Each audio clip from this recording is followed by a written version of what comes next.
What's up guys, Teddy Striker here, and in this video I'm going to be showing you a fight that we could have had but is most likely never going to happen now, because obviously on January 14th, the night of Strickland versus Imavov, Dana White had a post-fight press conference and he said that Ngannou was leaving the UFC and he was a free agent, that they couldn't come up with the right deals or everything.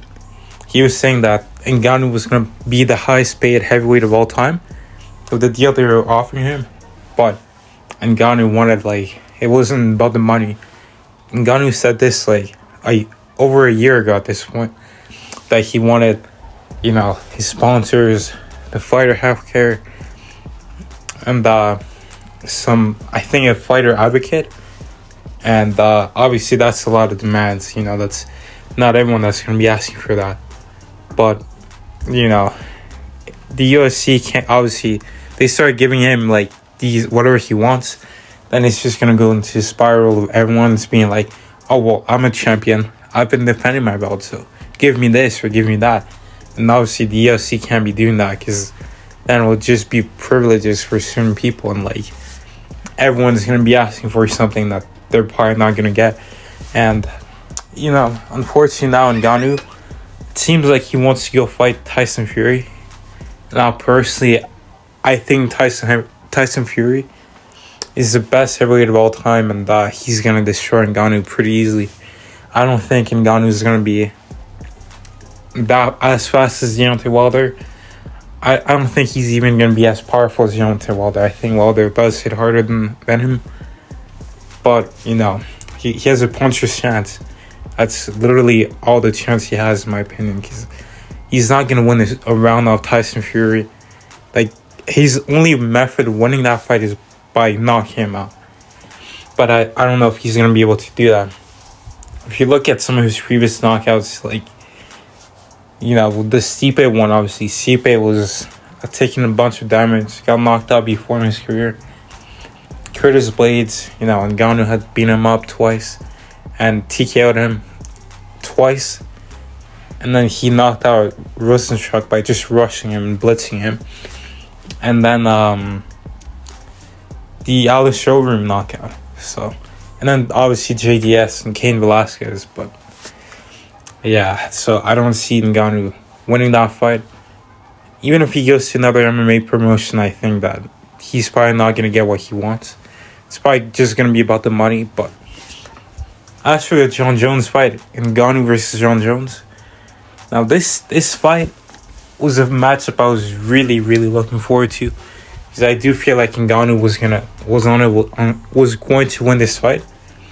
I didn't, because Jon Jones, obviously, as we've seen in his career, he seems to have more trouble, and he gets hit more by people who are his same height or a bit taller and have the same reach as him, or slightly shorter, but the reach advantage is slightly less for Jon Jones. His match versus Dominic Reyes, his match versus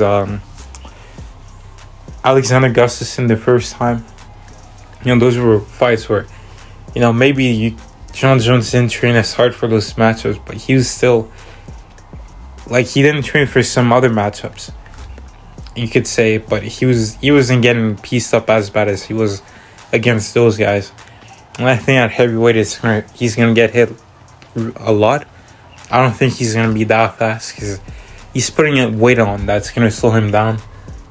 And as for his grappling, I don't see him taking down Francis Ngannou, especially this newer version where he's more patient, and he's just being a beast and just taking his time, being more technical, like he did with Stipe Miocic, and he was able to even take Stipe down at one point.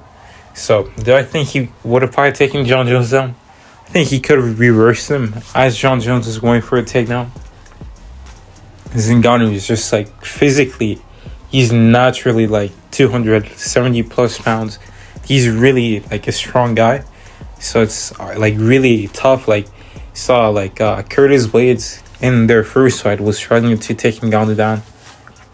Obviously in the first Stipe fight he got taken down, that's because Ngannou was just being reckless and just rushing and trying to get a first round KO. But he wouldn't be doing that now. We'll see. He's got a new team and everything. He's smarter now. He's got more on the line, so he's gonna be more careful. But he's still, I'm pretty sure he would have found that knockout blow against Sean Jones. I think maybe it might have been by a left hook KO. I just feel like that shot might have been open for him because as Sean Jones, or maybe a right overhand, as Sean Jones does his sort of post, his Ngannou has the same reach on him. He might have been able to come over the top or just catch him as he's on his way out. And since Sean Jones is gonna be slower, it's not gonna be that hard for Ngannou to catch him, in my opinion.